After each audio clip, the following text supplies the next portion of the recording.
আসসালামু আলাইকুম সম্মানিত ভিউয়ার্স। স্ক্রিনে যে গাছটি দেখছেন এই গাছটির নাম কালকাসুন্দা। বাংলায় কালকাসুন্দা বলে আর সাধু ভাষায় কাশমর্দ গাছ বলে থাকে। কালকাসুন্দা গাছ বর্ষাকালে পতিত জমিতে পর্যাপ্ত পরিমাণ জন্ম হয়ে থাকে। কালকাসুন্দার ফল হলুদ রং এবং মটরশুঁটির মতো ফল হয়ে থাকে। কালকাসুন্দার পাতা ঔষধ হিসেবে ব্যবহৃত হয়ে থাকে।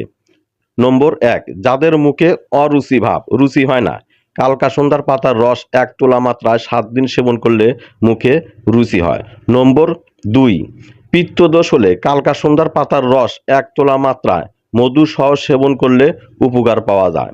নম্বর ৩, কোষ্ঠকাঠিন্য হলে কালকাসুন্দার পাতার রস ১ তোলা মাত্রায় গরম পানি সহ সেবন করলে কোষ্ঠকাঠিন্য দূর হয়। নম্বর ৪, রক্ত দূষিত হলে কালকাসুন্দার পাতার রস ১ তোলা মাত্রায় মিশ্রি সহ ৭ দিন সেবন